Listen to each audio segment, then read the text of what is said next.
Okay, I'm Susan Yoon, and I'm going to call to order the Board of Public Safety, our regular meeting. It's Tuesday, August 18th, 2020. We have members Rafi Hassan and Maquiba Reese here, and Luis Fuentes Rohr and Kimberly Gray are absent. First on the agenda is the approval of minutes from the last meeting. If anyone would like to make a motion.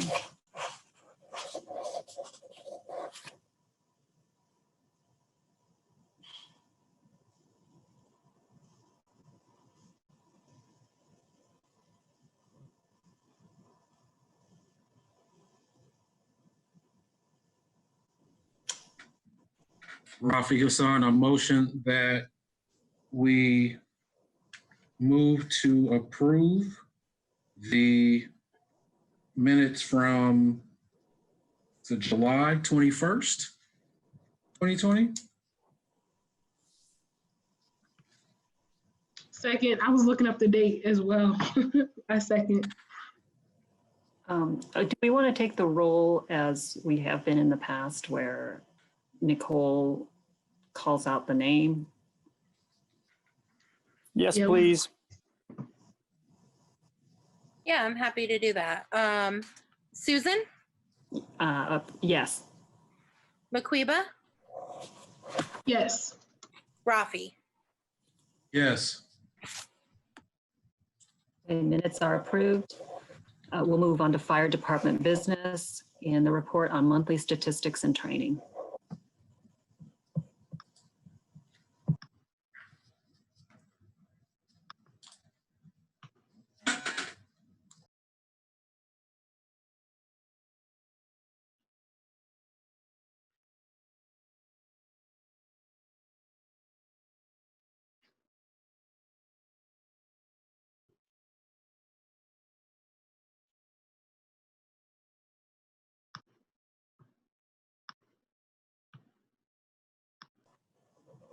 Jamie, you need to unmute.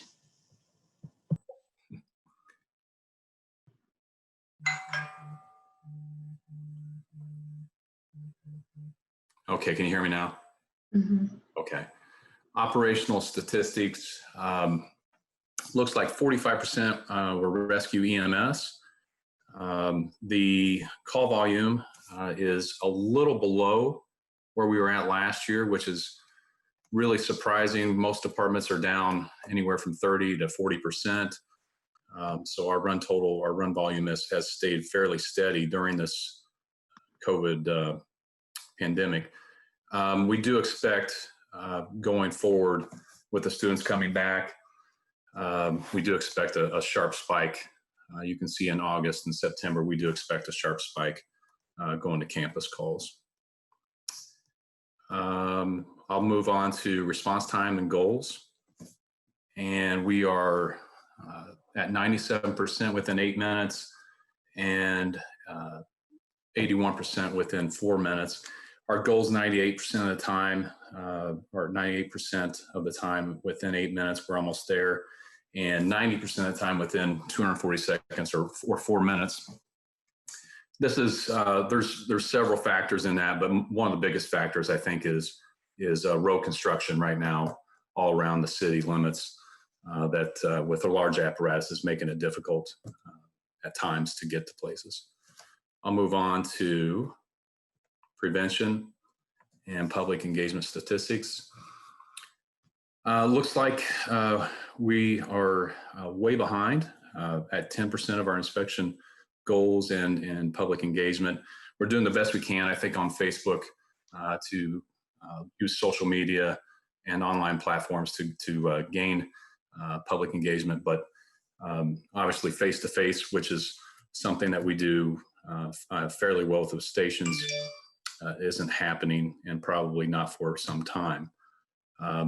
The inspections are obviously slow as well. We have started those inspections back as things have been, I'm sorry. We haven't started. We have started those inspections back, and it's fairly slow right now, but we're getting back with it. So, training and education. What we have right there is Target Solutions, and that is an online software program that our department has utilized for the last year. Really can't get out and do a lot of training right now. Letters of appreciation and commendation. I do apologize. I cannot read that. Doing things. What's that? I'm sorry. Yeah, I can't read that. Thank you, everyone. Something to see you working, and it appears to be, yeah. Juliana, that's all. That's all I can read. Yeah. Can get the general business if you like, Susan. Okay. General business, we're down 4 personnel. We just had a hiring process with applications. We had 222 applicants confirmed. The test date is set for Saturday, September 12th at Bloomington High School South and Bloomington High School North. 2 test times at each high school to stay within accordance with the mandate of less than 50 people at each place. So the good news is that we are able to test, and the bad news is the kids obviously aren't in school, but we were able to utilize their schools for the testing. So, and then I can get to personnel if you like. Deputy Chief Washell, is it a written exam or is it a computer-based test? It's a written exam. We looked into an online platform or format, and it just right now is not a viable option for us. I talked to Mr. True and Mr. Debro, and they were kind enough to give us testing spots there in the cafeteria. We'll be doing social distancing along with that, but also taking temperatures and making sure they feel well. And so we're looking forward to it. That's a pretty nice number for just, I think the application process was about 3 weeks. So we're happy about having over 200 folks want to be firefighters.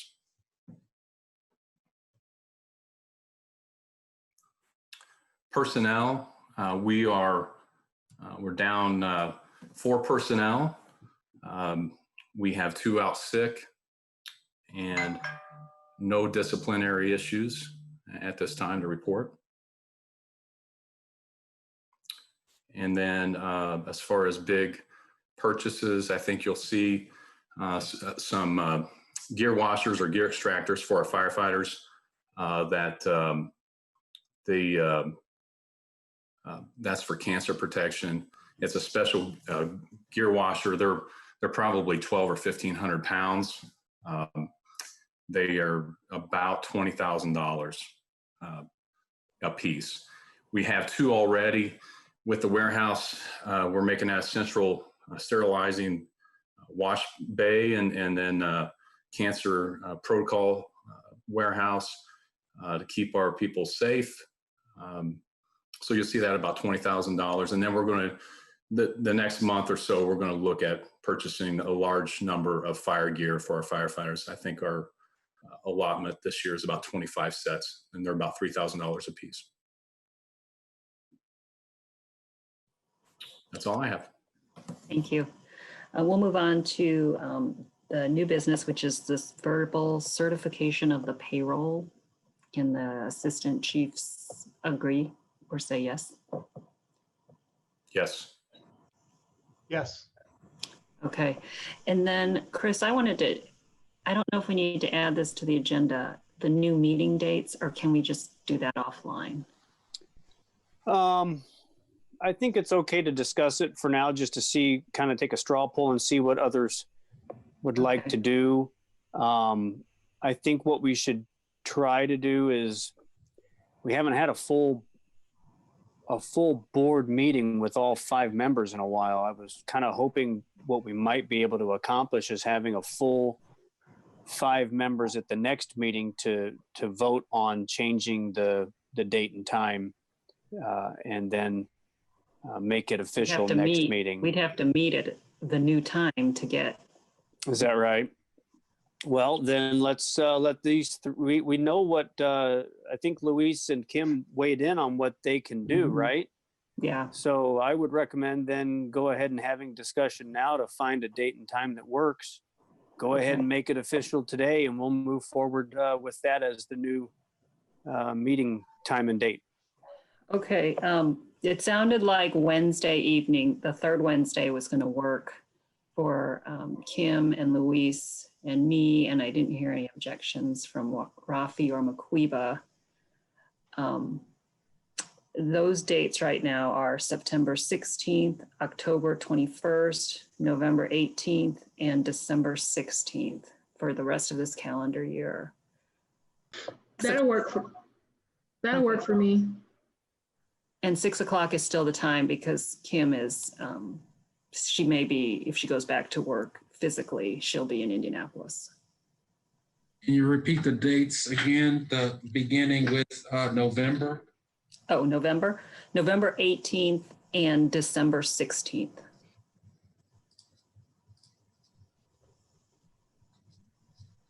That's fine for me. Okay. Yeah, we didn't want to go forward with our current dates because Luis is teaching a course at this time for the whole fall semester. So, Do we need a motion? Does this have to be something? Well, no, we don't have a we're motion. going to vote on it next time, even though. No, I would go ahead and vote on it now. You have a quorum. Okay. Somebody can move to for the rest for the remainder of this year and going forward. We can have a motion just to move the date to every third Wednesday at 6 o'clock in the evening. Yeah, with Nicole making sure we have a room available. Well, that's a good point. We'll find something.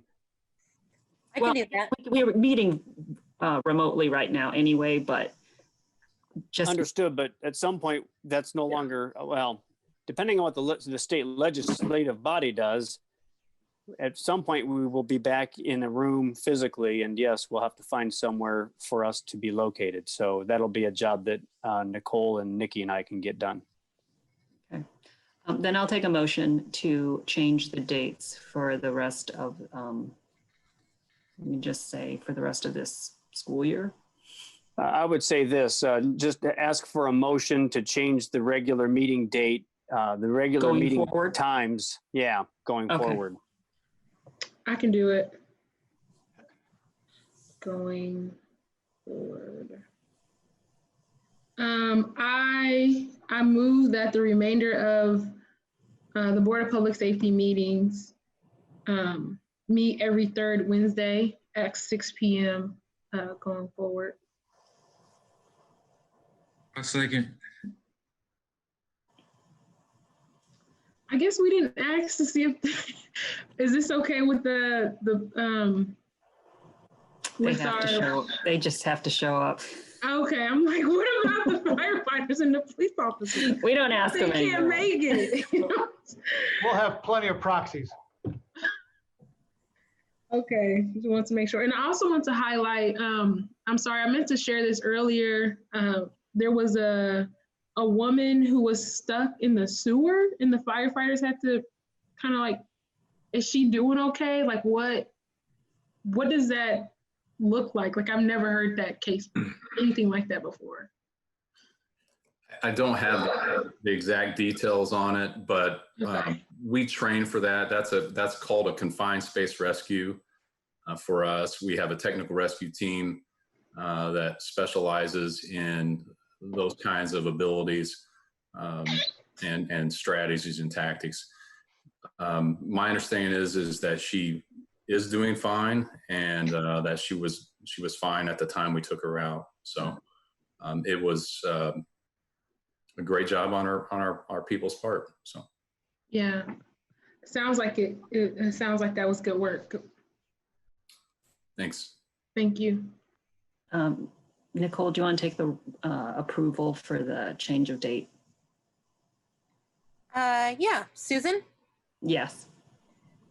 Maquiba, Yes. Rafi, Yes. and do you guys have a preference for room at all? The room that we've always been in is the, Because that is not available on oh, okay. the third Wednesdays. Yeah, I've Then, already looked into that. Okay, then, no, I don't think we have a preference. The one right upstairs, like what's that? What's that room? The number? Allison conference room would be ideal because we can project onto the TV that's up there if we That's can't have the McCloskey. But we can all email and talk about that later. Okay. Then we will move on to police department business, the report on monthly statistics and training. Okay. Calls for service for July continued to be down over July of 2019, as you can see from the bar graph there. Some of the categories did show some increases, especially as it relates to domestic violence. I think I talked about, we were hopeful that that number would continue to be down. That might be a couple of pages away. But it almost seemed to catch up with what had been done previously. Actually, prior to that, it looks like adult arrests are down significantly over July from 2019. And juvenile referrals, it looks like we only had one in the month of July. There had been 10 the year prior. And then we get the domestic violence cases. As you can see, June, I think I talked about how we were down about 30. It looks like we were pretty close. We were just off by one from what we had in July of 2019, 34 in July of 19, 33 in July of 2020. So unfortunately, our streak in a positive way did not hold. You see our hate crimes, it was not a reporting quarter. However, I indicated that I would try to find out for the board what the one was for the reporting period from April through June. And as I understand it, it was a racial slur directed at someone, which resulted in a hate crime report being generated there. If we go to crime trends, major cases, we had the murder of Thomas Pleasant on South Walnut Springs Drive. That case remains under investigation. I believe within the last week to maybe 10 days, the murder suspect from the event on North Walnut Street that we had talked about last month, that individual was arrested in Kansas City. So that is one that I believe he's probably already been extradited back to the state. I think he waived extradition. We also had a number of theft from vehicles in areas of Dixie and Rogers, and we had theft of checks and money orders from 10 different apartment complexes from their drop boxes. And that is where one of the categories where we did see a rise in some of our incidents, and that was related to property crimes. And we also did see a few more aggravated batteries and things like that. So some of that may very well be attributed to some of the warmer weather that we had in the month of July, because sometimes we have found that warmer weather and too much closeness can contribute to violent incidents. Training hours. Excuse me, Deputy Chief Walters, could you Yes. Explain, I guess, in terms of you publishing this information about crime trends and major cases, what qualifies, or essentially why, like, I guess, what would be considered as something to make this list? And I ask that more specifically, knowing that there was a young lady that was the victim of a stabbing, and like I know that I believe that the suspect or the individuals in custody but I didn't know if it was because essentially you have identified a suspect versus the ones that are reported here as things that the folks have not been identified on. However, and you stating that the individual that is being charged with the murder of Thomas Pleasant is in custody, I guess that kind of blew up my logic. So yeah, if you can just explain how, I guess,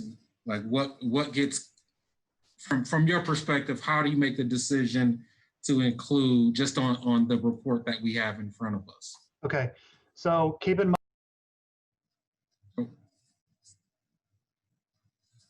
You went mute. Sorry. Okay, thank you. I don't know how that happened. In any event, keep in mind that we are talking about July statistics, Rafi, and so the incident you are speaking of about the most recent attempted murder is an incident that took place in the month of August. That individual was in fact taken into custody, and the murder of Mr. Pleasant on South Walnut Springs, that is still under investigation. The one I spoke of about the individual being in custody from Kansas City was for the murder that took place at the gas station on North Walnut Street, 2100 block, 2110, I think it is, North Walnut Street. So I was simply trying to provide some closure to the board because I knew that we had spoken about that incident last month. And, but again, what makes this list are those cases that are somewhat atypical for us, i.e. the murder of Mr. Pleasant. Again, any homicide is going to be brought to the board's attention because that is a major case. And if you'll look at the second highlight there, theft from vehicle series. And when we talk about series, that's kind of a term that's used by crime analysts in that you are looking for a number of events that can be related. And because of the proximity of those theft from vehicles happening in a confined space or within a proximity of one another of Dixie and Rogers, that's why that would make the list, because there were probably 10 to 15 vehicles in that, and that's a pretty significant number to be hitting in a particular neighborhood. And then again, when you look at the third bullet point there, theft of checks from 10 different apartment complexes. Again, we're talking about a crime that has similar modus operandi, that probably committed by the same individual simply because of the manner in which they were done and the locations at which they were done. So that's really kind of how it breaks down. Okay. Is that helpful? Yes, it is. And Okay. Series doesn't refer to, I guess, like a team of folks. No. It just more or less means the same type of. It means a number of different events that are probably related for a variety of factors, whether that be the manner in which it was done, maybe the object of what they were trying to take, and again, primarily location and things like that. Okay, thank you. And then training, 1,256 hours. We did have a legal update provided by the prosecutor's office, which a number of officers attended. We had 4 instructors that attended an excited, delirium, and agitated chaotic events course. And the reason for sending instructors would be that they can come back and teach other members of the department about that. We got notice of another implicit bias course that was being offered by a police-oriented training company, and we signed on to get additional officers that maybe newer officers that may have not gone through one that we had, but we also offered it up to some of our other officers. Basically, if you hadn't had it, you were going to get it by being signed up for this course.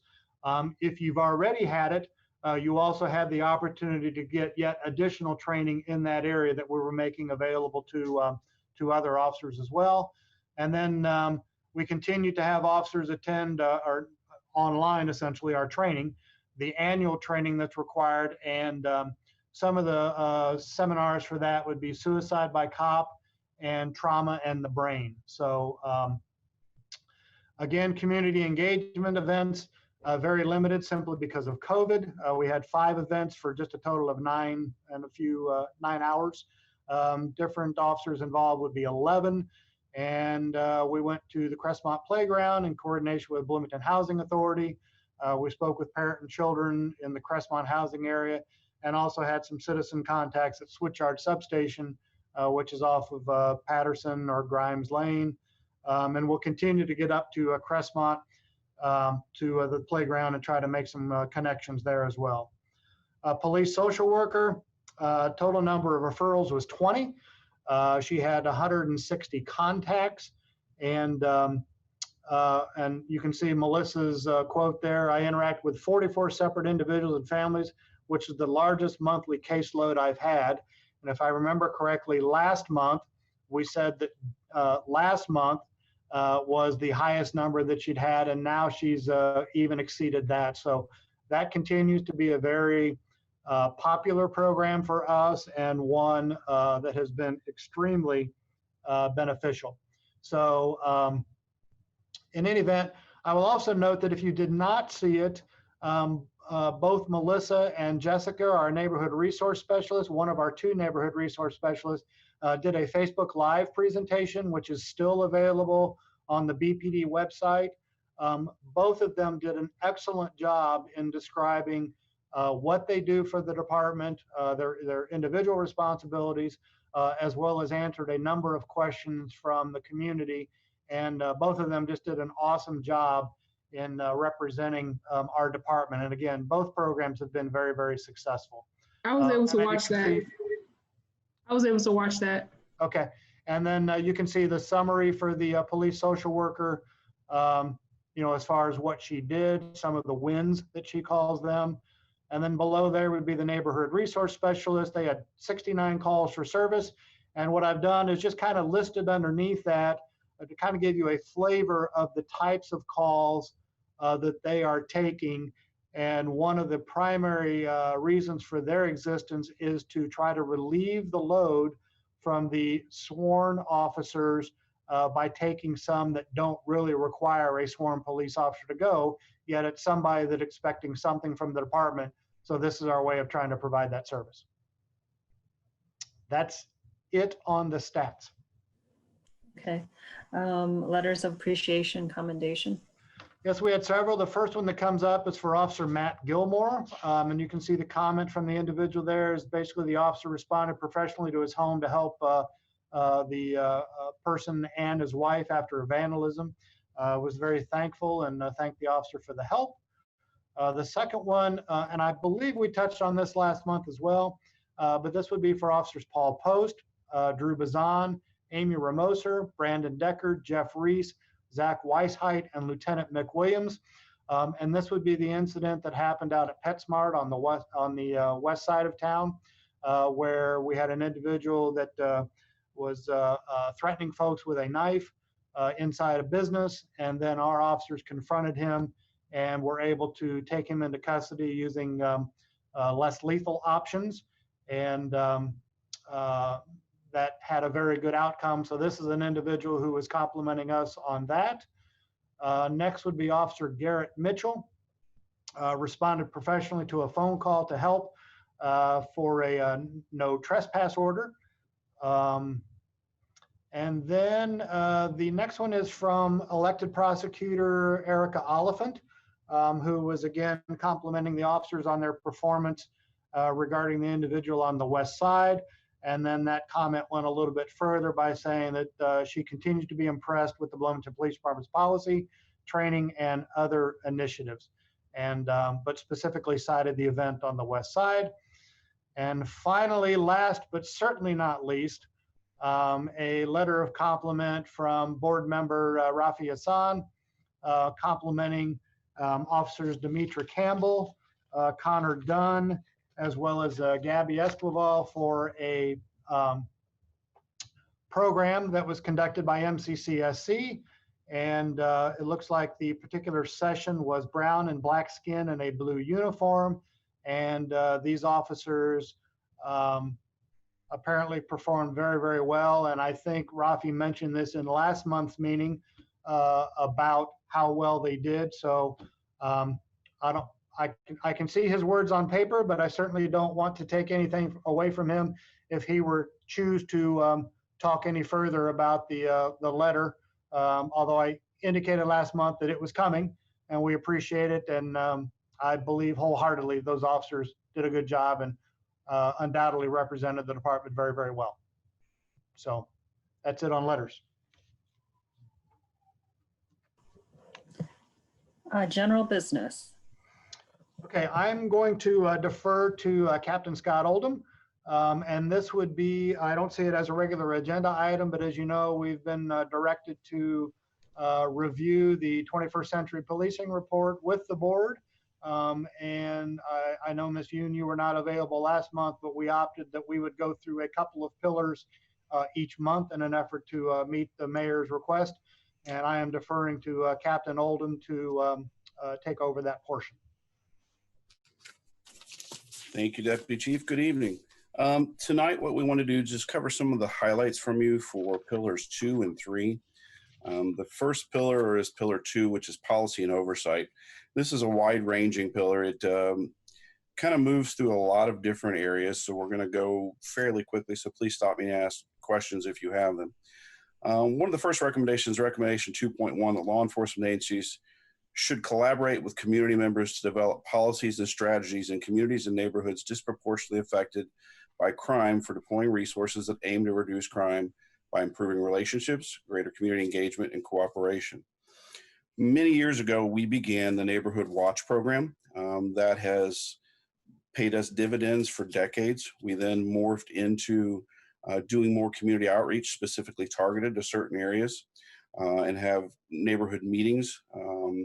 That has given rise, as you've seen in the last couple of years, to the neighborhood resource specialists, as well as the downtown resource officer program. As you're very well aware, the downtown resource officer program is a very high-profile program that deals specifically with those individuals who are homeless or at risk of homelessness.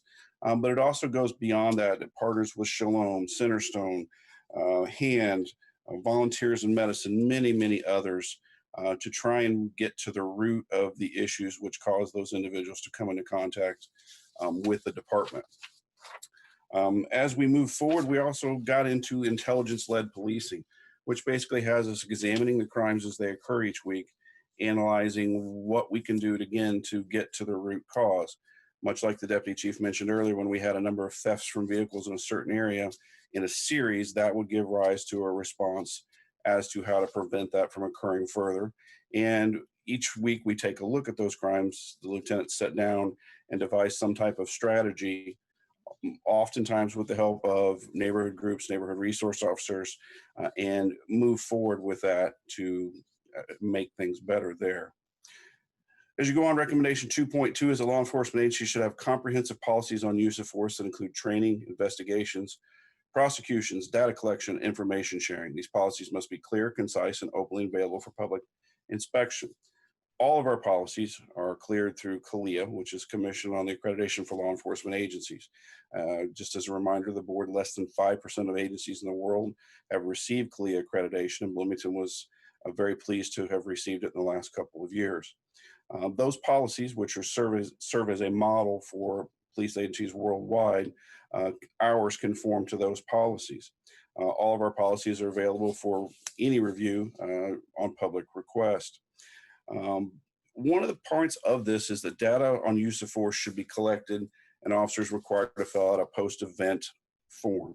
We do that on any use of force. The officers have to fill it out. That is in a multi-tiered review process where their supervisors see it, lieutenant sees it, reviews various parts of it, including body-worn video, and I do a random pull of various uses of force throughout the month. So once again, just reviewing use of force to make sure it's within policy and within procedures. Section 2.1, or that's actually 2.21, is the law enforcement agencies' policies for training on the use of force should emphasize de-escalation and alternatives to arrest or summons in where situations are appropriate. Bloomington is one of the few agencies that weaves de-escalation through absolutely everything we do. It would seem odd that we would put de-escalation high in a vehicle course, training officers how to drive.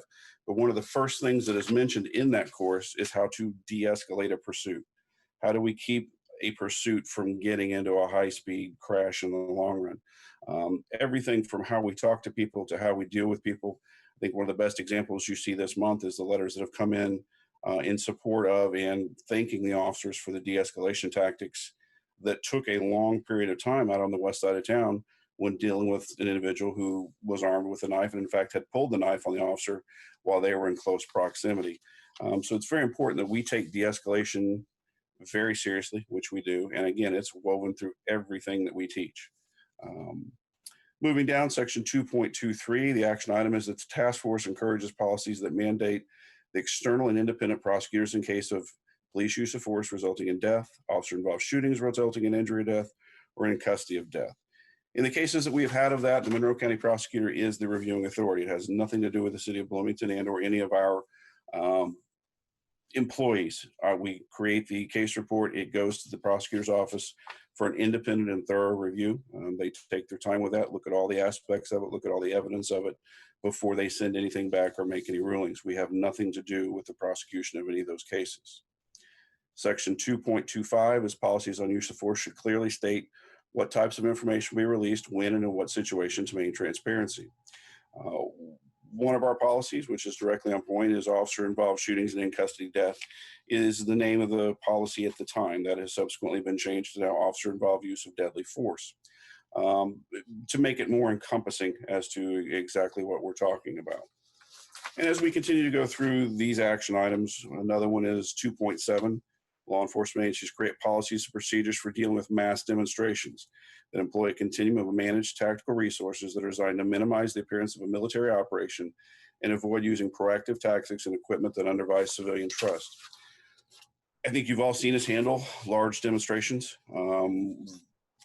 We, quite frankly, have received a lot of, not sure what a good word, a lot of recognition from Department of Justice on how we handle demonstrations. We don't take an appearance of a military occupying force. We don't line all of our folks up out there in riot gear. Most of the ones that we deal with are, quite frankly, large expressions of the First Amendment, free speech. And we take that very seriously. So we train our officers and craft our policy and craft our responses to maximize an individual's ability to use the First Amendment while still remaining safe. Skipping down a little, recommendation 2.8 is some sort of civilian oversight of law enforcement is important in order to strengthen trust within the community. Every community should define the appropriate form and structure of civilian oversight to meet the needs of that community. That's where you, the Civilian Board of Safety, comes in.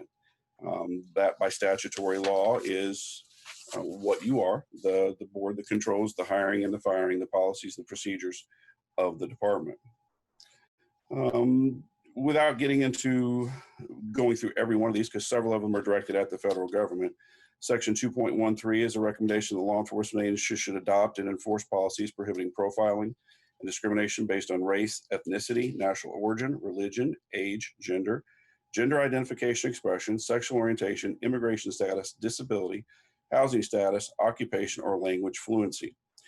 Here, your own Board of Public Safety Rules and Regulations under Chapter 14 has exactly that, a statement on personal conduct of the officers that takes into account those things. So as we close out section 2, as again, pillar 2 is a very wide-ranging, it tends to move around a little bit, but all of it deals with maximizing control over what we do and, quite frankly, making sure what we do is in the best interest of the public as a whole, not something else. Is there any questions on 2 before I get into 3? Okay, pillar 3, again, will be very short because the vast majority of this is directed at the United States government or its agencies. It is titled Technology and Social Media. I'm not sure why they lumped the 2 together, other than it seemed to make sense to someone, but it talks a lot about the Department of Justice, the National Institute of Justice, and the federal government as a whole. One of the ones that does somewhat apply to us is section 3.2, a recommendation that implementation of appropriate technology by law enforcement agencies should be designed considering local needs and aligned with national standards. Again, something that you have seen, frankly, when paying the bills. We do a lot of things with technology. A lot of them are some high dollar items, but they pay dividends in the long run. Just 2 to name right off the top is Spillman Technologies, the CAD system, computer aided dispatch system that basically controls everything we do at the department, from the instant a call is received at the 911 center, all the way through the case report, the dispatch of the officers, the case report, and ultimately all the way to the prosecutor's office and back. Spillman Technologies is the underlying controlling program, as it were, that gets everything done. We were one of the first in the country to adopt body-worn cameras in 2013. Those have been in consistent use ever since. All of our officers are equipped with body-worn cameras, and we have a substantial storehouse of those videos that we maintain for purposes of both evidentiary procedures, case report review for us for policies and procedures. And in the long run, they're available for public should a request be made. There's a couple other things that we've gone that really don't take a lot of notice for the public, but do make things a lot quicker for the officers, such as an e-ticket system, an online crash report, and other analytical systems, again, that tie into the crime analysis, which again goes back to pillar 2, where we talk about how we implement crime fighting strategies to make sure that it's in the best interest of everyone as to how we're doing it and what we're doing it. And more importantly, is this something that is actually needed? The vast majority of the rest of pillar 3 is dedicated to the federal government and/or the federal government providing enough resources to support local governments in that technology.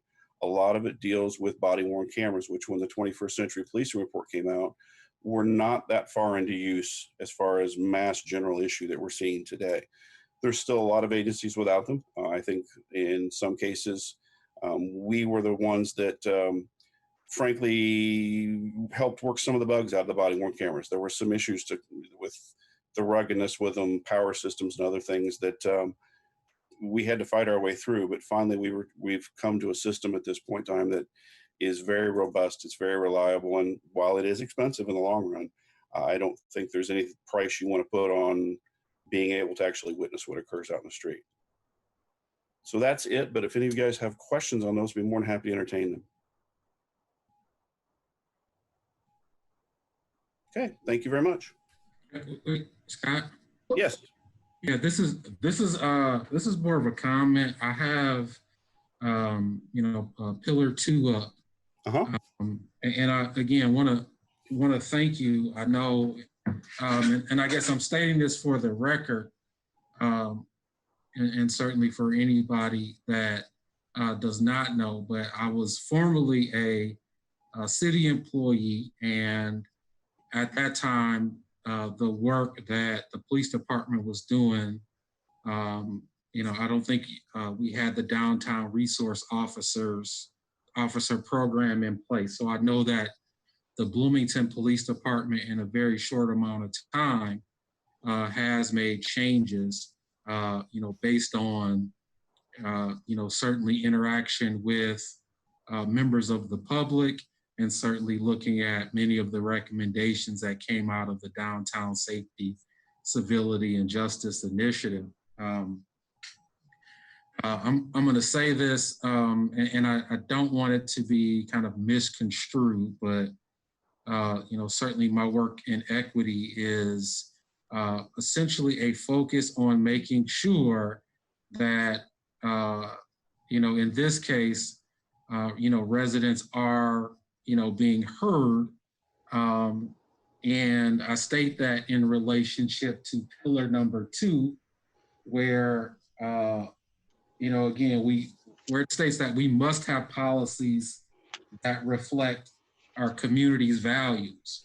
And there's a specific emphasis on communities where we see disproportionality affected by crime. Until, and I know that in commentary, and you just kind of reporting on that, you did discuss how, Bloomington Police Department has participated in a number of community initiatives. However, unless those community outreach events are designed intentionally to elicit responses that allow community members to actually express what those values are,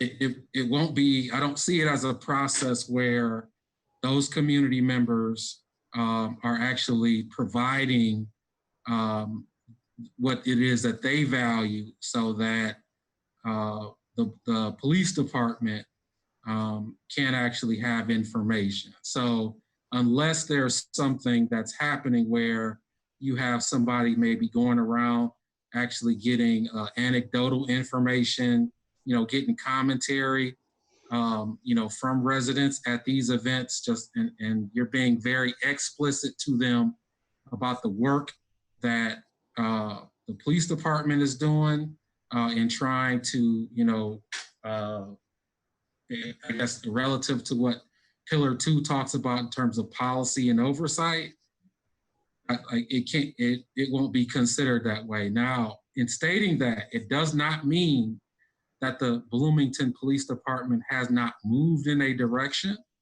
I am simply trying to convey the messages that come out of the work that we do in equity, where there's a focus, first of all, on being very intentional with residents about the work that it is that you're doing. That means, absolutely being upfront.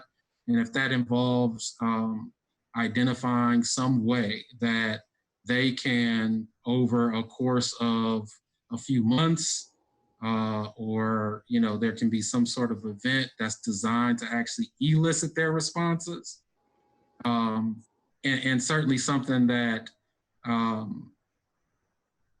has to be sustainable. So it can't be all right, we did it once, so that's it. It has to be something that their input is continuing to be given. Until that actually happens, I will not be satisfied that we've met pillar number 2. Again, that's more of a statement. I certainly expect you to comment, but until I actually see something like that, I'll consider it community outreach. I know that we do a lot of work, but until we have something that's very intentional about eliciting the responses from community members about those values as it relates to BPD's policies, particularly the policies that affect those communities, I will not be satisfied. Thanks. Well, I think you make some very good points, Rafi, and it's something that we have been, as you state, trying to be very intentional to do.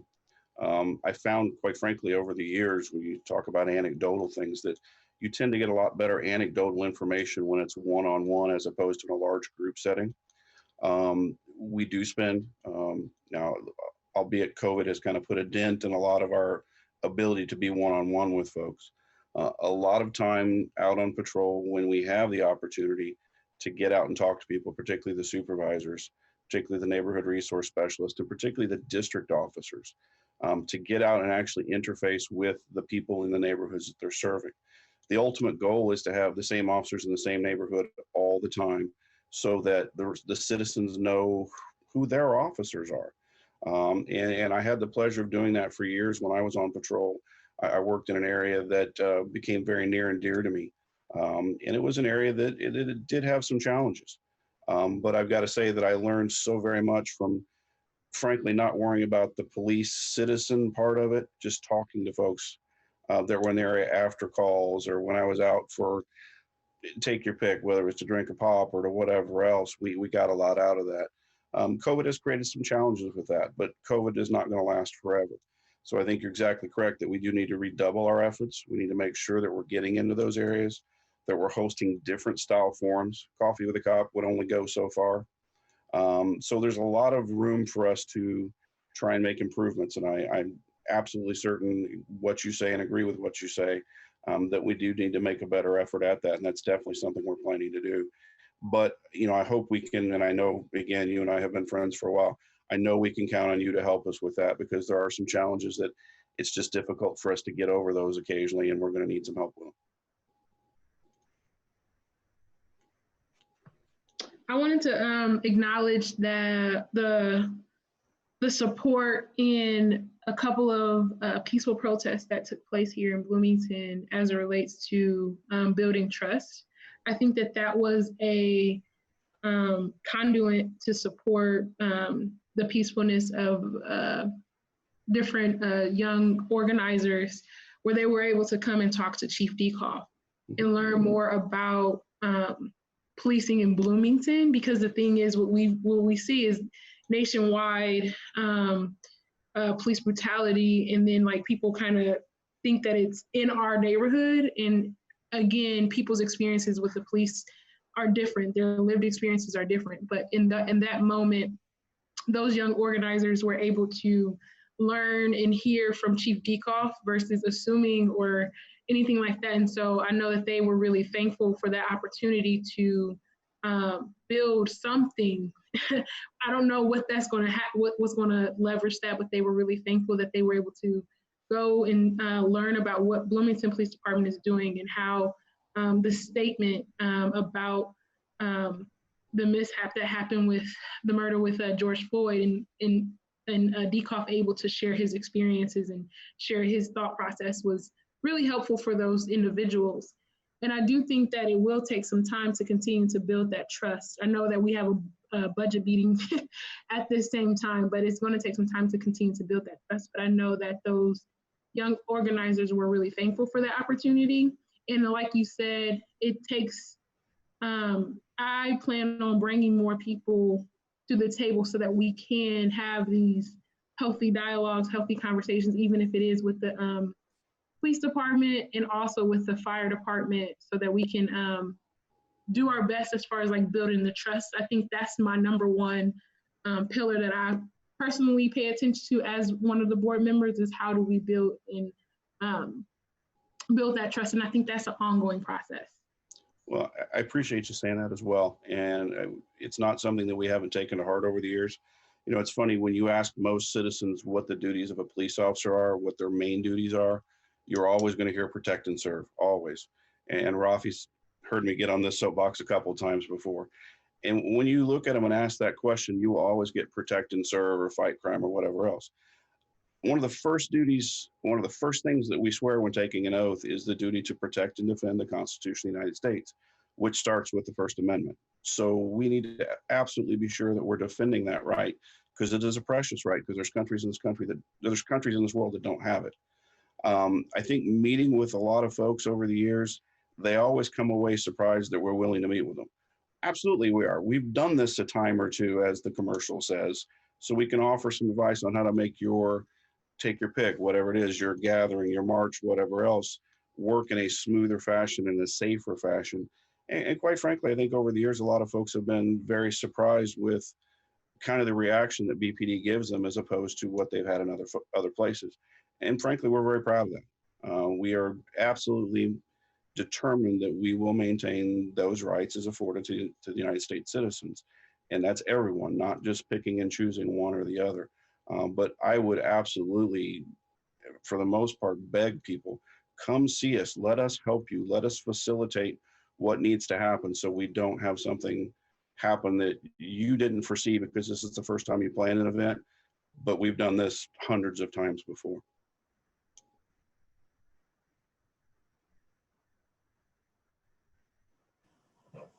Thank you. We will move on to whether there are any upcoming large purchases for the department. If you haven't gotten them already, I believe I saw an email the other day that listed radios, mobile radios for the vehicles. That was a pretty large expenditure. And I believe also in that email was replacement vests for the officers, which is mandated by the state, but they don't provide any funding. So that funding is left to us to provide those vests. And we kind of do that on a rotating basis. So I think that there is a group that may be receiving new vests. So I think that that might have been both of those. If you haven't seen them, I think you will see them very soon.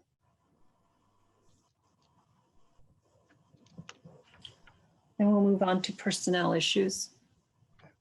We have 2 on extended sick or light duty, and I will defer to Captain Pedigo for an update on the current processes. All right, thanks, Deputy Chief. We do have an ongoing process with 3 certified officers that wish to transfer to our agency from other agencies in Indiana. We currently have 10 openings. We have 95 sworn as of today.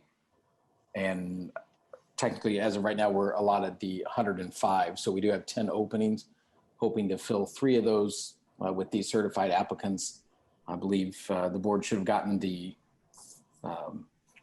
memo that I submitted with the names of the 3 officers. One is John McCoy. He is approximately a 5-year officer from Orleans, Indiana, where he technically, where he holds the rank of corporal right now. The second is Levi Adkins. He is a graduate of Indiana University. He just graduated this past spring, and he went through their academy program while he was a student at Indiana University and graduated with his bachelor's. He worked part-time for us as one of our downtown officers that kind of helped supplement with foot patrols and things such as that, and got to be kind of a well-known face around the department, and really liked the way that the agency handled things, and decided to seek permanent full-time employment with us. And the third is Jacob Hunter. Jake was an officer with BPD for approximately 8 years. He made it to the rank of, the assignment of detective, and Jake did a fantastic job for us. His father was a Bloomington officer for, I believe, 32 years. Jake decided that he was going to move. He took a position with the Indianapolis Metropolitan Police Department in October of 2019. Since that time, he has graduated from kind of an accelerated academy that IMPD officers for certified transfers. He's successfully completed their field training program. However, in speaking with Jake, he said he really just, he's not overly crazy about the policing culture at Indy Metro. He said he feels like Bloomington is home, and that he really just wants to transfer back to Bloomington. So he has reapplied with us.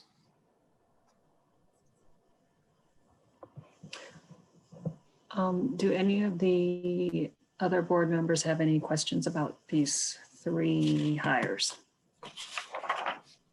I'm just a little curious about Jacob's desire to return back to Bloomington. Is he a native? You say he's a native from Bloomington? That's correct. Well, he might have grown up in Greene County. Can't remember where he graduated high school. I know at one point his parents lived in Greene County, but his father was a 32-year veteran of Bloomington Police. And then Jake worked here for 8, kind of filled in. Actually, I think he started the year his father retired, worked 8 years for us, transferred, and now wishes to return. And so while he was away, he did the accelerated program. And so his what does his record look like? Like, is it? Absolutely no disciplinary issues whatsoever. He's had no complaints filed against him. He got extremely high remarks from his current supervisor. He works night shift in the North District right now. And to be honest with you, the way that his supervisor spoke with his background investigator, I think they're going to be sad to lose Jake because he's a good officer for him. We also, his background investigator made it a point to speak with other people that Jake currently works with, other officers that are assigned to that North District. They've never seen Jake do anything out of line, no excessive use of force, nothing along those lines. So I certainly understand your concerns, but we did a very thorough background, even just since he's only been gone since October, but we looked very closely at that to ensure that it wasn't someone that might be running from something or something along those lines, but that simply isn't the case. That's okay. Thank you for that reassurance. Just to be clear, McQueva, he is not running away from anything. He is running back to something and some place that he considers home, as well as a desire to join a department that he believes does it the right way, and one that he wants to rejoin for that purpose. Okay. Thank you. Any comments, Rafi? Okay. Well, it says here that what we're doing is approving these candidates for probationary police officers. Is and effective? No, I'm sorry. No, that's not accurate. I'm Okay. just seeking the board's approval to extend a conditional offer of employment Okay, to these applicants. They still need to finish the rest of our hiring process, which is the psychological and physical testing, as well as being accepted by the local retirement board and the state retirement board. so approval for a conditional offer of employment. Yes, ma'am. Okay, and that can be effective today. Sure. Yeah, I just would need to reach out to them. I would, within the coming days, if the board approves that, I would certainly reach out within the coming days and extend that conditional offer of employment. Okay. Would someone like to make a motion or have any discussion? Chris, just a point of clarification. Will we need to make a motion for each individual, an offer to each individual, or conditional offer, excuse me, to each individual? Or can we do the, can I we? think that's how we've done it in the past. That's generally what we do, is a motion per candidate, just to make sure that the record is clean and the board members are approving for each one of them. Okay. I move to make a recommendation to provide a conditional offer of employment to John McCoy, contingent upon certification of the local and state retirement board. I guess for probationary police officer with Bloomington, with the Bloomington Police Department. That makes sense. It makes sense. Second.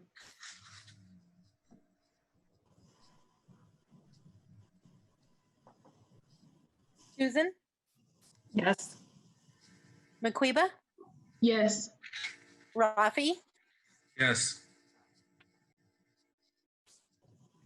I'd like to make a motion to extend a conditional offer of employment to Levi Adkins, contingent upon his completion of the local and state, or excuse me, contingent upon his certification by the local and state retirement board to probationary police officer with the Bloomington Police Department.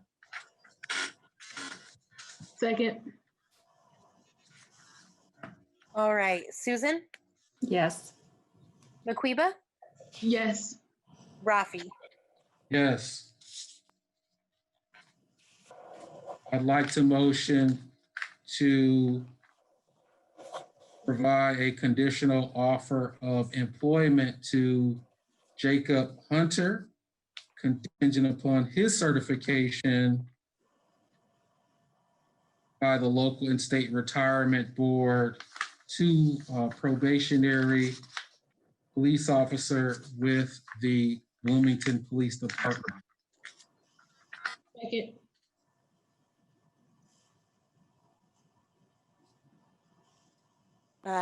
Susan, Yes.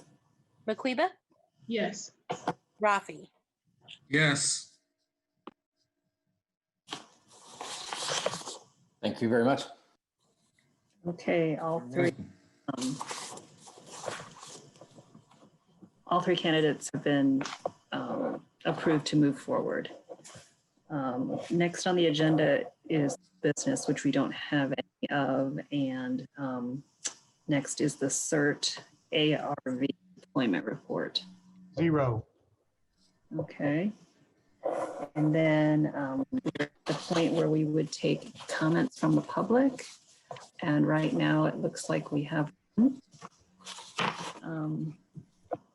Bill, would you like, you have 3 minutes if you'd like to make a public comment.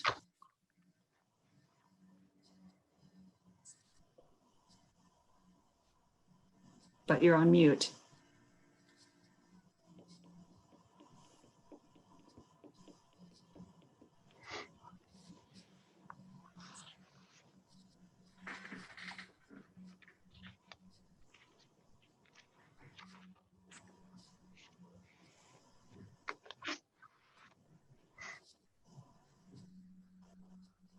Nicole, are you able to unmute Bill's phone?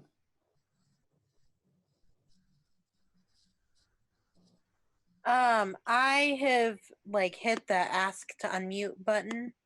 Okay. And traditionally the way that we've handled that is that if someone would like to speak, that they message. That way we can unmute them. And has he messaged you yet? He has not. Okay. And there has not been any emails. Looks like he just went off. Okay. Then it doesn't, and you say there are no emails or any other communications from the public. That is correct. No emails. Okay. Then it doesn't look like we have any petitions or communications from the public. Okay. Then I would take a motion to adjourn.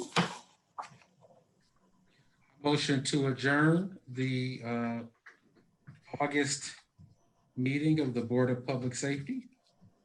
All right, so our next meeting will be September 16th. Maybe Nicole, you can send out an email with the new dates and all of that. I can do that. Thank you. Thank you. Thank you all very much. Everybody stay safe. Bye. Thank you.